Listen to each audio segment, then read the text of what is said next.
Bonjour, bienvenue dans la série sur la mécanique quantique. Donc nous avons vu dans la forme du courant de probabilité qu'on avait P moins QA divisé par M et que ça s'apparentait typiquement à un opérateur vitesse.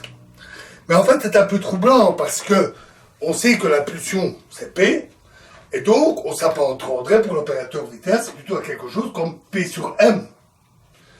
Puisque la pulsion, classiquement, c'est m fois la vitesse. Donc, il y a là une ambiguïté qu'il faut lever. Alors, on a déjà cette distinction en physique classique, en réalité. C'est pas quelque chose de propre à la physique quantique. On a une impulsion dite cinématique, qui s'écrit m fois v, et une impulsion dynamique, qui s'écrit mv moins qa. Ça, on le rencontre déjà en physique classique.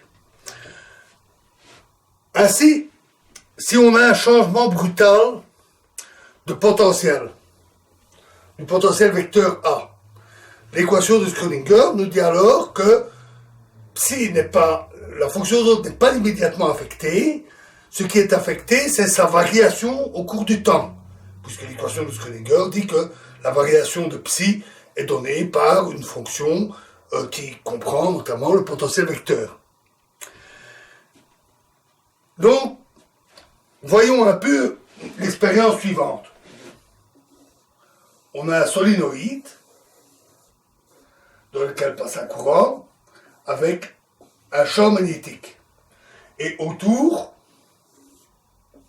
on a une charge qui tourne autour du champ magnétique. Supposons qu'on établit ce champ B instantanément. En fait, c'est jamais tout à fait instantané.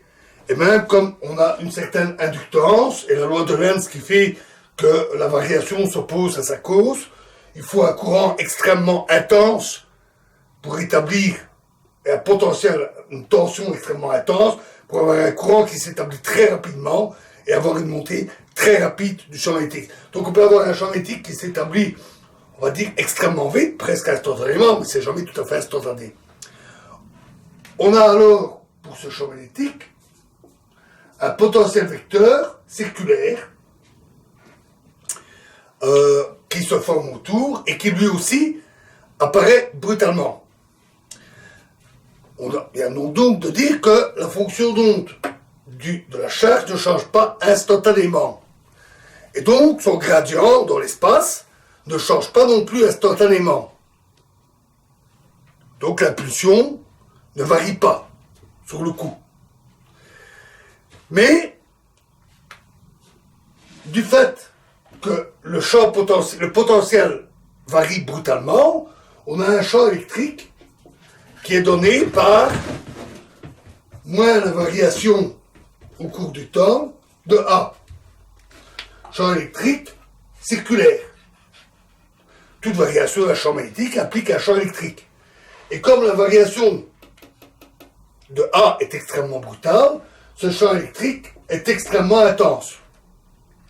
Il communique donc une impulsion brutale à la particule. Impulsion qui est donnée par moins Q fois A. Et qui est donnée à l'impulsion mv de la particule. Celle-ci donc ne change pas instantanément, mais très rapidement prend une vitesse donnée par l'impulsion qui lui est communiquée. Mais il y a une grandeur qui ne change pas, c'est mv moins qa. Du fait de la conservation de l'impulsion, cette impulsion communiquée à mv fait que la différence des deux ne change pas. Et donc la quantité réellement invariante, c'est mv moins qa. Et comme c'est cette grandeur invariante, qui est invariante, c'est l'impulsion, c'est la quantité de mouvement qui doit être considérée pour le système complet, charge et potentiel vecteur, champ magnétique appliqué.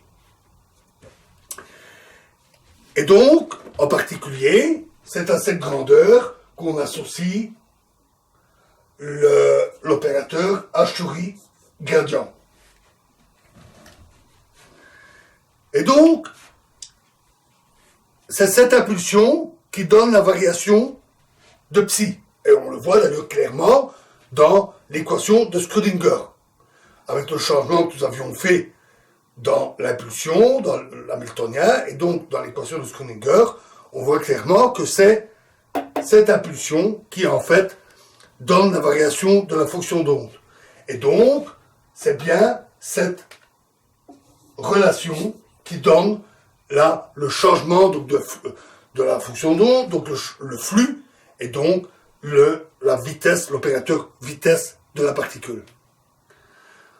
L'impulsion d'une particule seule, c'est P, mais on a un système complet, et l'impulsion complète du système, la grandeur conservée, c'est P moins QA.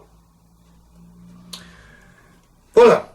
Alors, maintenant ce point étant levé, on va pouvoir réfléchir un peu plus à la signification de la fonction d'onde, en particulier dans le contexte qui nous intéresse, celui de la supraconductivité.